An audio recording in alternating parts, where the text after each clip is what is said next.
Hello, everybody. We are back with another game of TA Escalation, this time a 2v2 on a map called Racine Crossing, or as I like to call it, Racist Crossing or Racy Crossing. You pick your little nickname if you want, but either way, this map is really fucking cool, I have to say.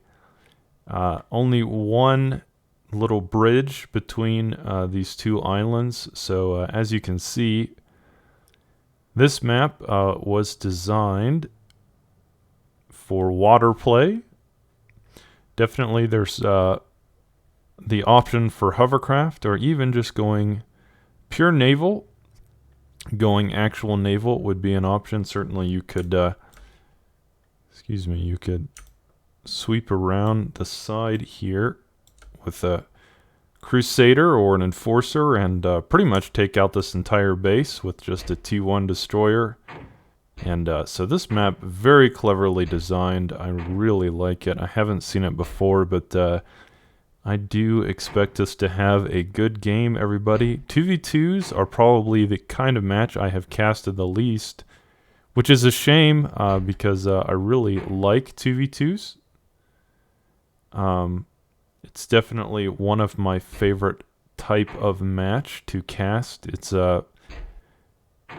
sometimes a little more interesting than 1v1 because there's a lot more going on, but it's not as much of a turtle fest as the big 4v4 and 5v5 games. Of course, those are fun to cast and watch as well, but 2v2 is a much more dynamic experience, and I really do like that. They were talking about doing a 2v2 escalation tournament sometime this year.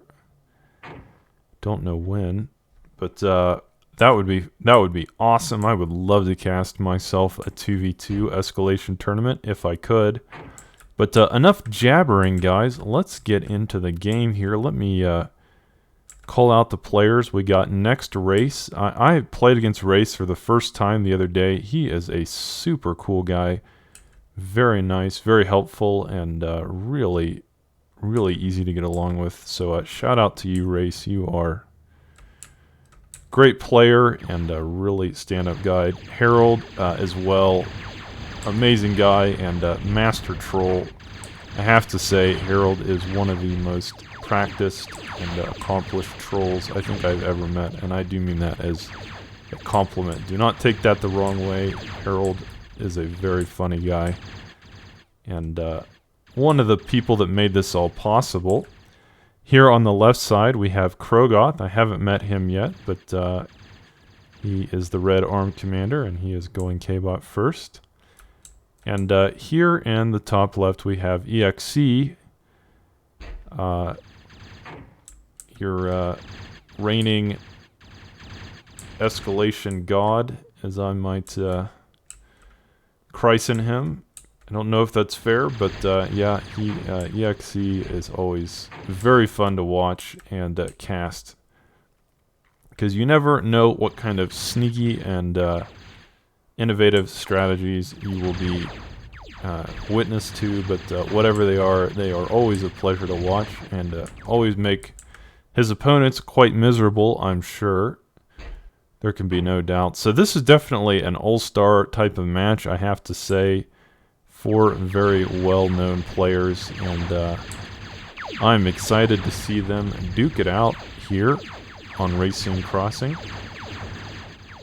Guys, let me turn up the sound a little bit. It seems a little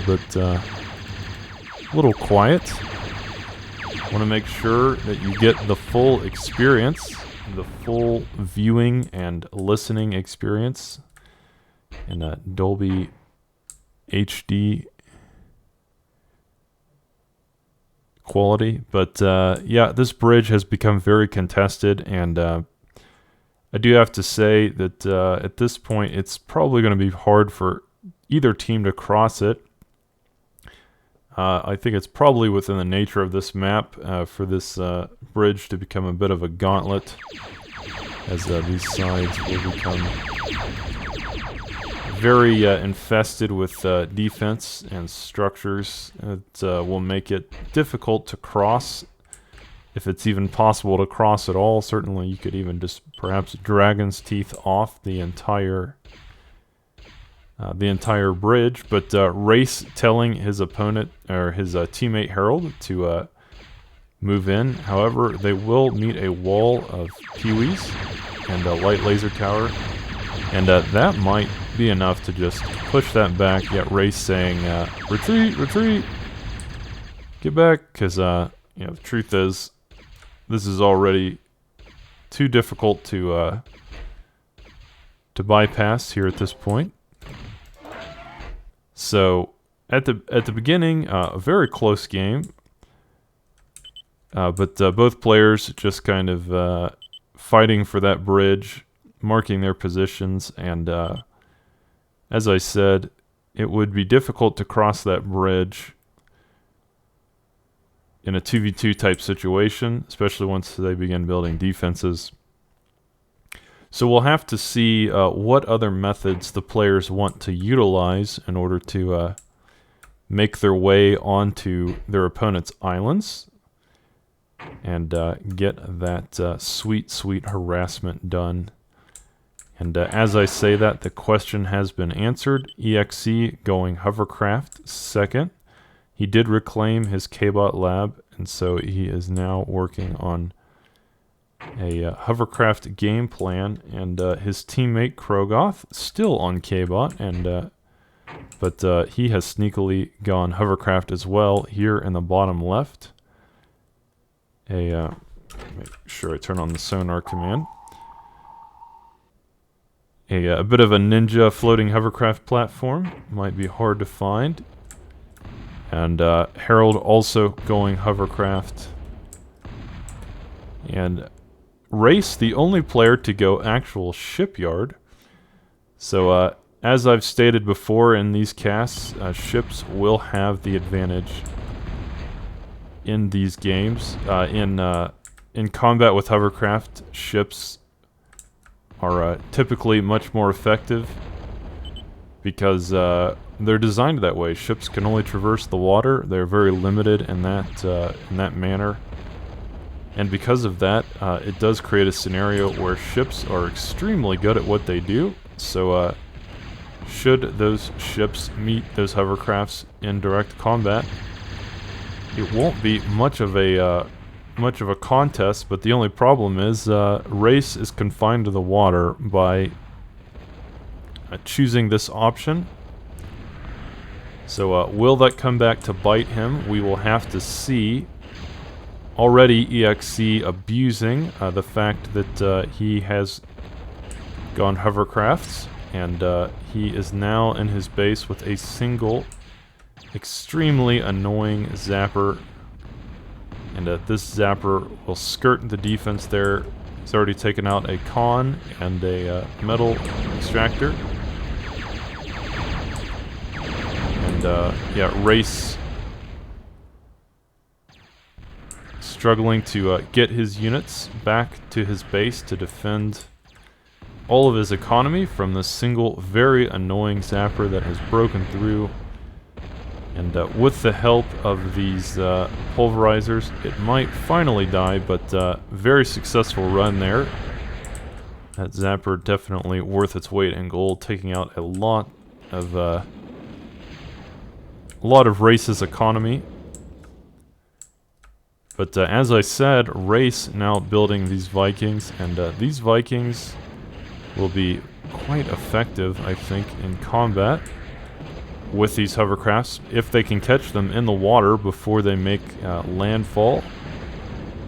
Certainly Race will have a nice combat advantage, and EXE certainly wants to avoid fighting him in the water and use his hovercraft's ability to traverse the land, perhaps bypassing Race's naval fleet completely, because as I said, naval versus hovercraft, it's not really a contest. Naval is just better in the water. It is what they are designed for, and it is what they do extremely effectively. So EXE definitely going to have to find another path of approach, and as I say that, he does have a bomber down here.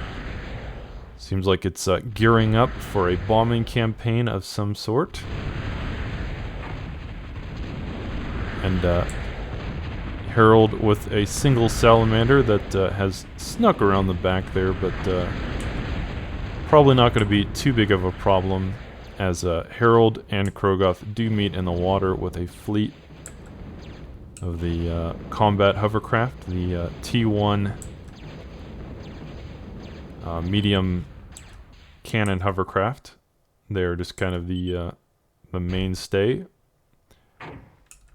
This will, the Anaconda being the ARM version and the Snapper being the core version, but essentially that's their stats are almost equal. And 5v5, it will depend on micro here. It will depend on how this engagement does go. But yeah, Race really massing up a huge naval force here, and even bringing an enforcer, the T1 destroyer, into the mix. So that is going to be very, very devastating should it make its way around to EXE's main base. But EXE already countering with some lurkers, the T1 armed submarine. And in the meantime, Harold and Race making a push for the land bridge. Very impressive combination here of AKs and thuds, and some MAKs as well. Can they break through? It doesn't seem like they're going to break through this time. But this battle between Snappers and Anacondas still raging. And it does seem like Krogoth has gotten some work done. He has taken out at least one metal extractor there, and if nothing else, being very annoying and getting some scouting information on Harold's base as well. So, great game here, guys. Very close so far, and EXE has snuck these zappers all the way around the south, as you saw earlier. He couldn't cross at this northern part because of all the Vikings that were blocking the way, and so he instead snuck his zappers all the way around, and has finally made landfall in Harold's base. But Harold seeming to be somewhat prepared for that. But now Race ready to counter these lurkers. He has a combination of enforcers and corsairs. These, of course, a decent counter to lurkers, especially en masse. Certainly 3 enforcers and 2 corsairs should be able to easily clean up these 2 lurkers. And now EXE in a lot of trouble, I would say, because this force of destroyers and corsairs and support frigates is going to float on through here, and EXE now swiftly attempting to put up a harpoon, get that torpedo defense online, but it may be too late, guys. I just don't think that single harpoon will be enough to stop this death push, this naval armada that Race has brought to bear, and if EXE is not careful, he will simply die right here. The commander can be hit by those torpedoes and depth charges. I guess at this point it's only depth charges, but he is repairing that harpoon, desperately attempting to keep it alive. Maybe his only salvation, because if he loses the water battle here, he could certainly lose the game, and I'm sure he knows that, but my god. This harpoon just won't die. I don't know what's going on. Even Race seems like kind of frustrated. And my god, that one harpoon stayed alive for so damn long that it seems it took out most of Race's naval force. That single harpoon, and of course this lurker. EXE, you monster. You are just a ruthless Ruthless bastard. I have to say, making a single harpoon, a single torpedo launcher last that long. How does he do it? How does EXE... I honestly want to know, what is the secret sauce, EXE? How do you do these crazy things? Anyone else there probably would have been dead in that moment. But Race having a massive naval fleet, and EXE somehow overcoming it with a single torpedo launcher. Amazing. That's all I have to say. Amazing. Just incredible. And but oh, Harold has scouted the sneaky ninja floating hovercraft platform. It is no longer a secret. That will be swiftly eliminated. And here we have enforcers versus hovercraft, but as I said before, naval forces generally a far and away a superior option in the sea, and as they are designed to be. But Krogoth has made a small squad of Zeuses, and those will be pushing over. Even 4 Zeuses can do a lot in this situation because, truth be told, the Eastern team really doesn't have that much defense here. Just a couple pulverizers. That's not extremely impressive amounts of damage, and these Zeuses are quite hard to kill. They certainly will chew through these MAKs, and oh my god. With these 4 Zeuses, are they just going to rip and tear through here? Use your Doom alliterations. Those 4 Zeuses could be an absolutely devastating squad. And, damn. Typically 4 Zeuses not that big of a threat. But in this case, the Eastern team just really was not ready for this. Zeuses are somewhat slow, certainly much slower than the Mavericks, but they are tanky beasts, and they put out a lot of damage, and a Race scrambling to throw up these light laser towers as fast as possible. Look at all the construction K-Lots. But, my god. What a monster. What a monster push by Krogoth, those Zeuses, but in the meantime, Harold sneaking through the water, sneaking through the sea with some hovercraft and taking out the southern portion of Krogoth's base. So it's good to know that the Eastern team did not allow those Zeuses to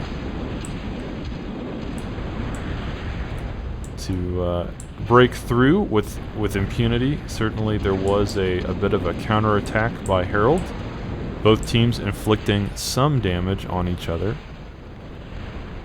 And these Crusaders now, or excuse me, the Enforcers, now sitting just north of the bridge and taking out any further Zeus run-bys or harassment that attempts to make it past the entrance to the Eastern team's base. So great job there by Race, and certainly now the jig is up. The Eastern team will probably be more aware of that kind of aggression in the future, and I would like to think they will be more prepared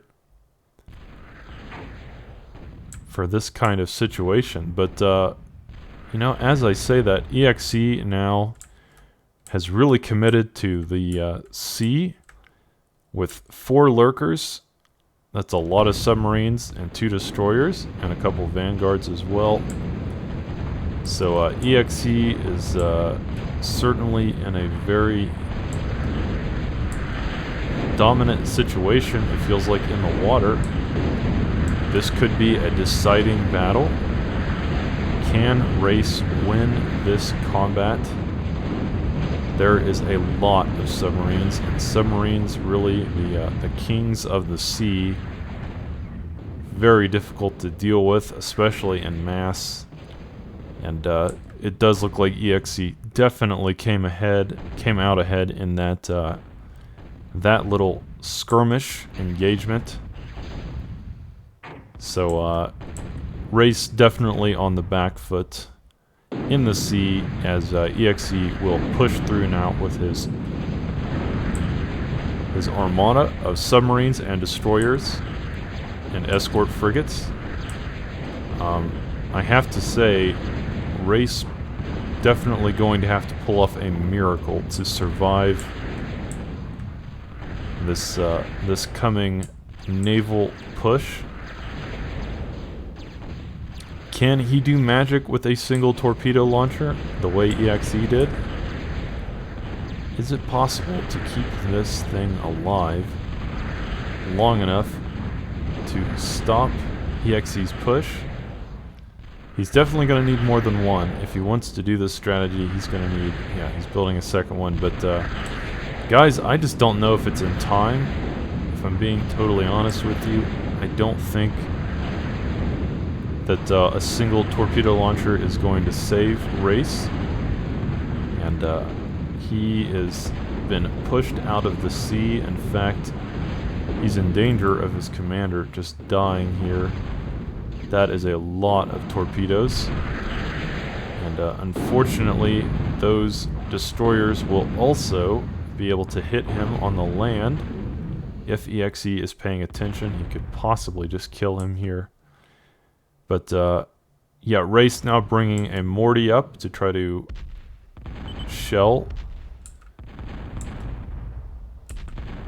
from offshore. See if he can bring these advanced K-bots up into the battle and mount an effective defense from the land. In the meantime, Harold bringing another raiding force of hovercrafts to the southwest corner of the map.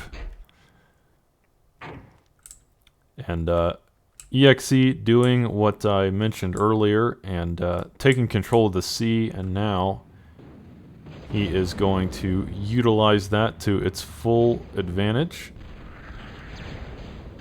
and take out all of these floating metal makers and tidal generators. Can these Mortys save Race? Mortys certainly have a decent range, and they can trade with Crusaders, but I don't know. Crusaders are very damn strong, and they have a larger AoE, and so these Mortys will probably struggle to fight those. In the meantime, this army of Zeuses now making its way across the battlefield.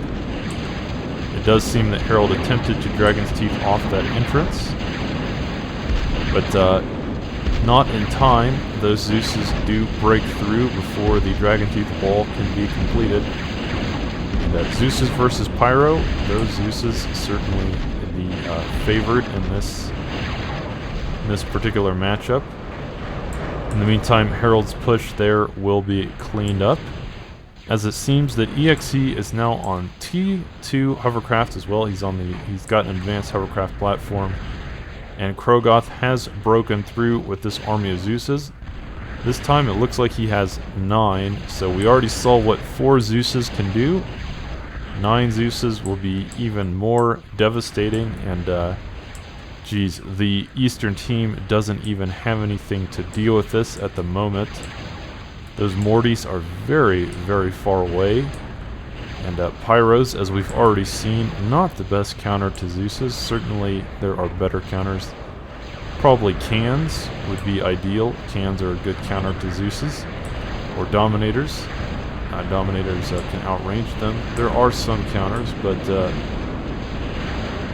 at the moment, the Eastern team really is not being equipped to deal with this squad of Zeuses effectively. Though for whatever reason, Krogoth has kind of split his forces, and these two Zeuses are just kind of splashing around in the water. So, yeah, due to a bit of a micro mismanagement, it does seem like Harold will be able to stop this push. And that is certainly good for him, because I feel like those Zeuses could have inflicted more damage had they been microed more correctly, more efficiently. But this land bridge is essentially open now. He needs to finish this Dragon's Teeth wall if he can. Perhaps build it here, as we saw in here, so they can close off that bridge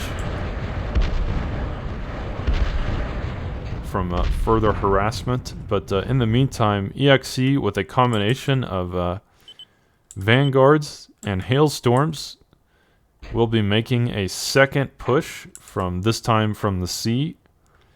He'll be making landfall here, and likely moving his way into the south of Harold's base, and perhaps inflicting devastating damage.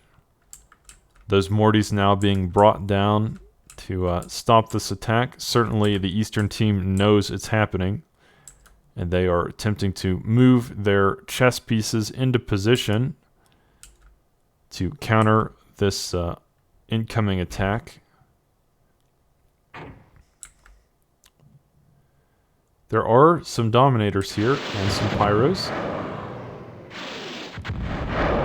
but these Hailstorms have a huge range, and EXE kind of recognizing perhaps that his opponents were prepared for him, might decide to get back into the water.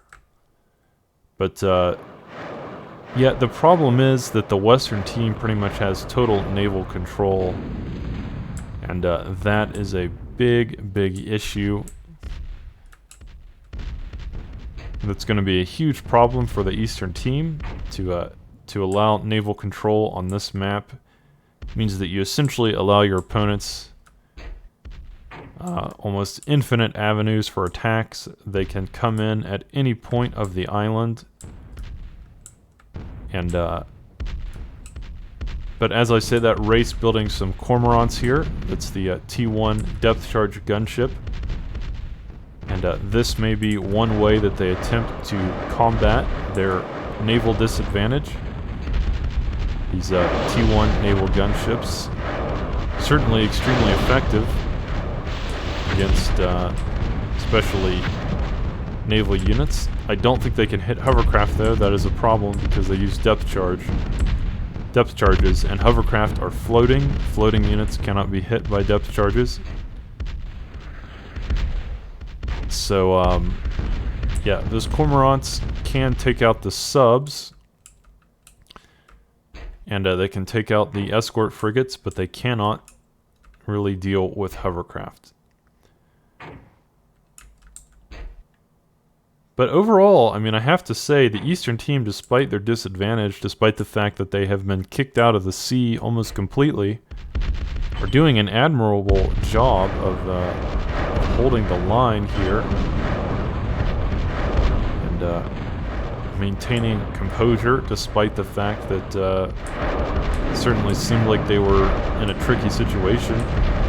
Those cormorants have now made it to the middle of the map here, where they will begin to target those subs. But these hailstorms, the hybrid missile subs, can hit air, and they are quite effective against air as well as land. So those cormorants definitely need to avoid those T2 hovercraft at all costs. Let's go ahead and look at the players' bases here. EXE on T2 hover, but we already knew that. It wouldn't surprise me, knowing EXE, if he went T2 naval. Certainly warlords in this situation, or the ARM equivalent, the ARM battleship, would be an extremely effective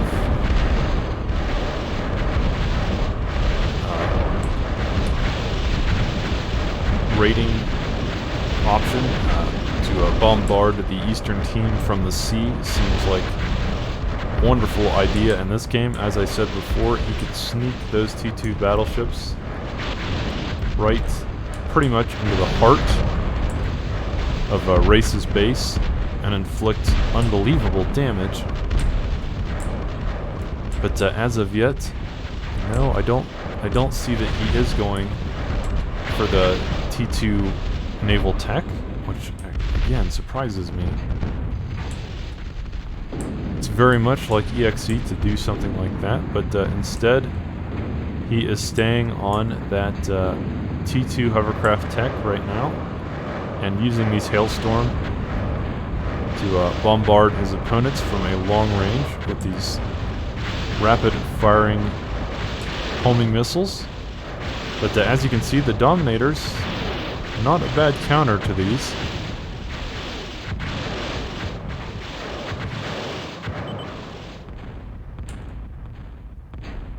So overall, like I said, the Eastern team doing pretty well despite the fact that they were certainly at a disadvantage in the sea. They have done the impossible, and they have defended these naval attacks with a land-based force.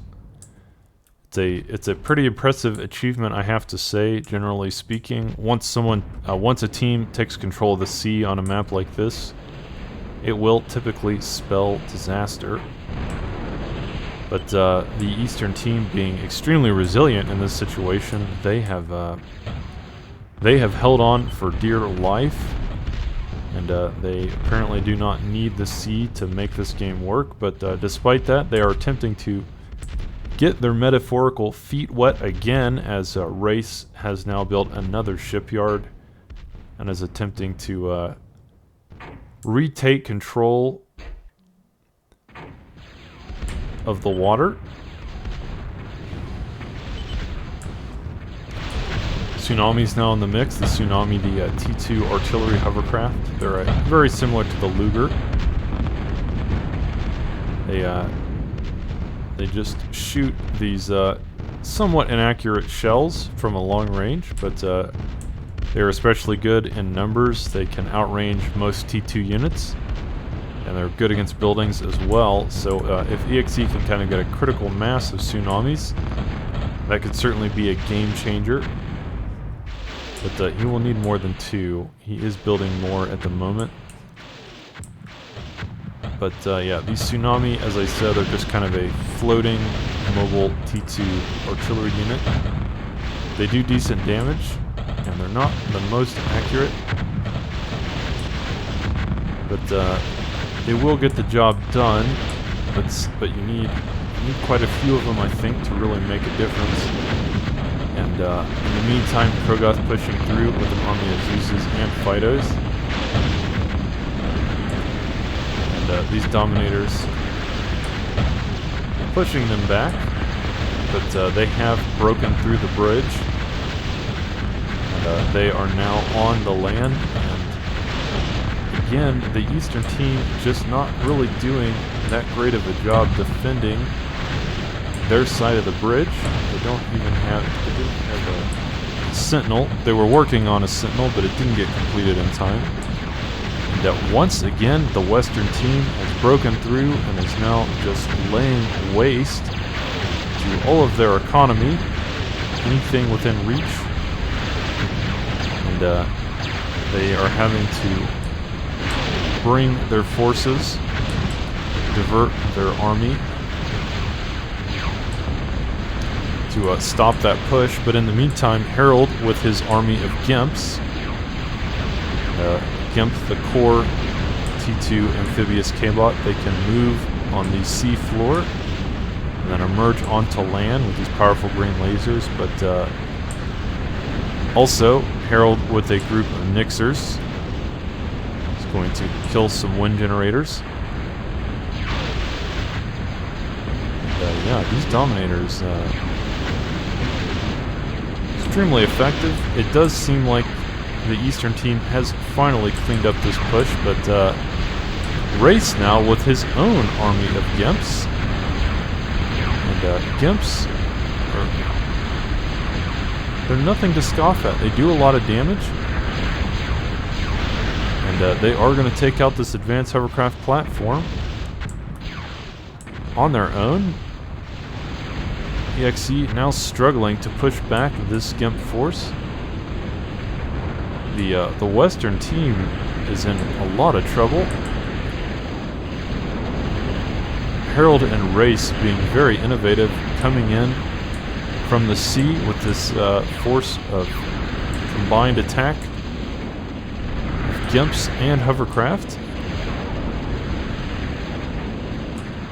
And Gimps even having torpedoes to take out these underwater metal extractors as well. So, yeah, as I said before, the Western team in a lot of trouble. These Gimps continuing to stream through, and EXE has lost his only form of production that I even see. I don't even see that he... Oh, okay, he is now on Advanced Shipyard. I was kind of wondering when he would do that. It surprised me that EXE didn't go Advanced Shipyard earlier. But, yeah, these Gimps continuing to stream through onto the Western team's island and deal their considerable damage.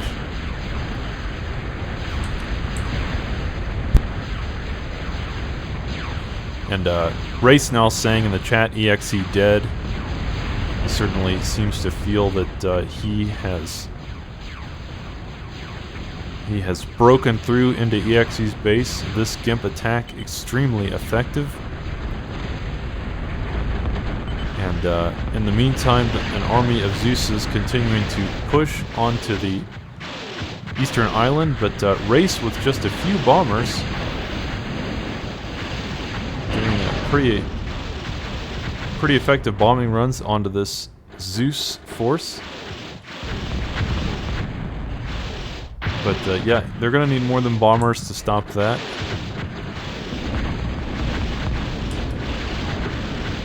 Again, the Eastern team just not, just really not effectively creating the choke point they need here at the entrance of their bridge. I'm surprised that they could have just a couple Orions surrounded by Dragon's Teeth, and maybe a Punisher would have been enough to stop most of these attacks, but they just have not really invested in the structural defense they would need to create that wall that would stop this endless harassment being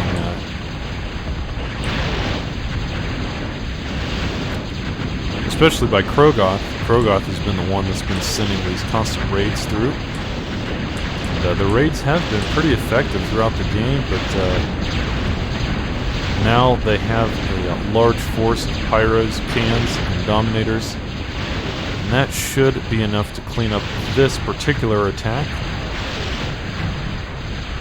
In the meantime, Krogoth building his own Gimps and sending those over, but Cans are just stronger than Gimps in general. They should be able to clean these up, I would think. Cans, of course, have no naval capability, so they are, in some ways, just superior to Gimps on land, or Gimps having the amphibious option do perform better in the water than Cans. Cans can't even enter the water.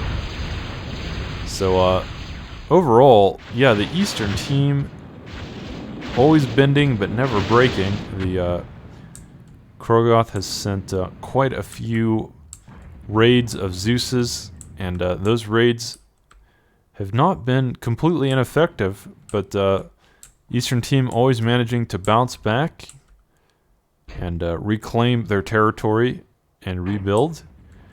And the Western team, they're in a lot of trouble now, I have to say. As Race kind of pointed out earlier when he said EXE dead, he did strike a crucial blow on him earlier with that Gimp attack, and now Race buildings are bringing some bombers as well, just T1 bombers, but even T1 bombers can be devastating. And he will pick up that Mervo extractor before finally being taken down. As I said before, the Western team much more prepared for a push. They do have a couple of sentinels at the edge of this bridge, but there are a lot of dominators and cans and pyros. And in the meantime, Harold in the back line with some more Gimps. And Krogoth will resort to some D-guns to clean up this attack, but there are a couple more here in the north. And as I said, this map very difficult to defend because your opponent can enter on almost any part of the island, so Harold walking those Gimps all the way around and coming in the back of Krogoth's base, that is extremely difficult to stop. But now we have a battle between 1 Millennium and 6 Enforcers. Who will win? I think it's going to be close. The thing is, the Millennium certainly a lot harder to kill, but they also are not that accurate at close range. As you can see, these shots just kind of flying over the target and hitting the land. The Millennium is much more of a long-range combatant, as opposed to the core battleship. The Warlord has these powerful green laser assortments that will make it better for these kinds of close combat engagements in the sea. But Race now coming through with a bombing run and extremely effective. It just took out a whole shipyard there. And this Millennium still alive because EXE is healing it. He is repairing it in the middle of combat. But as I said, Millennium not the greatest for these close combat engagements. Certainly the core Warlord better for that type of combat. But with the help of these Pelicans, it probably will still come out on top of this particular engagement. And but at what cost? EXE has lost his advanced shipyard, which means he will not be producing any more Millenniums.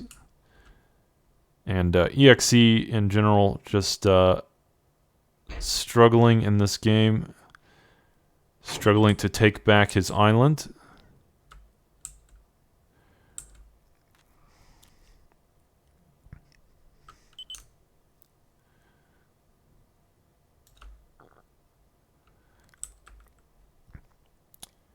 Can this single Millennium with this army of Pelicans be enough to get EXE back into this game?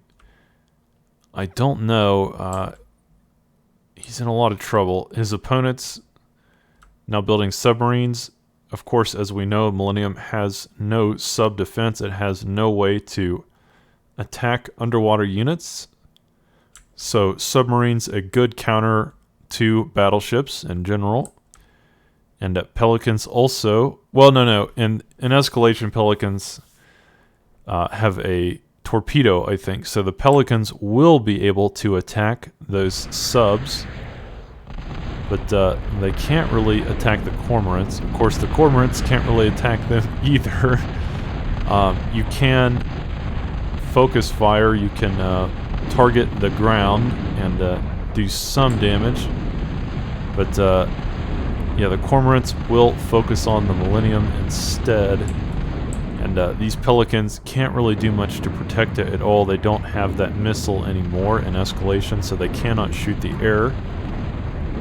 And Cormorants don't do a ton of damage to this Millennium. It will take a while to kill, but if no air defense does show up in time, they will, I think, eventually be able to kill it. No, it seems that those Pelicans and the Millennium were able to do enough damage to the air to stop this. But yeah, Pelicans versus Gimps. Pelicans are going to win that battle because the Pelicans can shoot the Gimps underwater, and the Gimps cannot shoot the Pelicans because the Pelicans are floating. So good job there by EXE to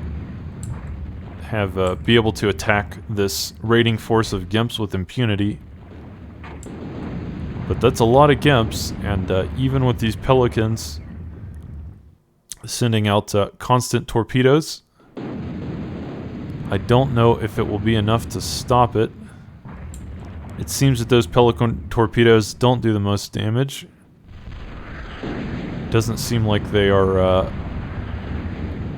effectively stopping this force. And instead, EXE relying on blocking. He's trying to block these Pelicans with the TA pathing. It's a kind of mechanics abuse type thing. But in the meantime, Harold has brought 5 turtles full of cans. So the turtle is the, I believe it's the T1 transport hovercraft. And he fills them all with cans. And this will almost certainly end the game for Krogoth. This many cans is very hard to stop. There are some shooters, and shooters are a decent counter to cans, but are there enough shooters? That's the question. This is probably like 20, 25 cans. And this many cans at close range is absolute disaster for Krogoth at this point in the game. He did cloak his commander, so I don't know where it is. There it is, there's his commander. But he needs to move it because Harold, once he gets in range, could kill that commander in almost no time at all with these cans. And will that be the end for Krogoth? Will his commander die? Harold chasing. How much health does his commander have? His commander at about 1/3. Some brawlers coming in to curtail this attack. And, oh, they're going to get that fusion too.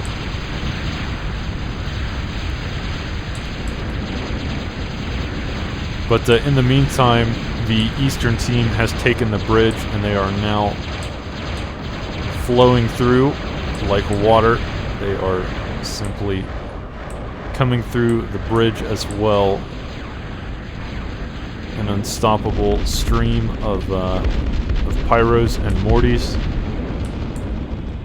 And to be honest, I really thought that that Harold's can attack would win the game, but the Western team was able to defend that, stop that push. But now it may be a bit of a different situation because the bridge is now open, and this many morties can be an incredible problem. They are going to probably outrange these shooters. And even though EXE on Brawlers, and Brawlers a decent counter to what we see because there is no air defense except for some Avengers and Vamps. Of course, could this be enough to just simply take out the entire Brawler army? It does seem like it. EXE having no air defense of his own, those Brawlers are completely vulnerable. So Harold was prepared for this eventuality, and Krogoth will tap out of this game. Guys, this was a very epic and close match, I have to say. It was hard to know which team was going to win. Certainly felt like the Western team had the advantage for a long time, but the Eastern team, just being that immovable object, even though the West had essentially total sea control for about 10-20 minutes, they just could not break the land, even though they pushed through the bridge, even though Krogoth did those constant Zeus pushes. He just was not capable of inflicting the kind of damage that would give the Western team a insurmountable advantage. So either way, that was an awesome game. Great use of basically every type of technology.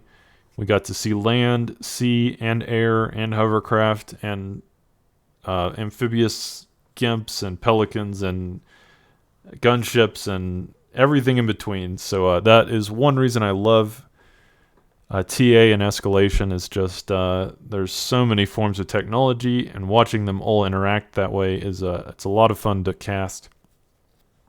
So guys, I hope you enjoyed this game, and my next series will be a TA humiliation series, so you can look forward to that.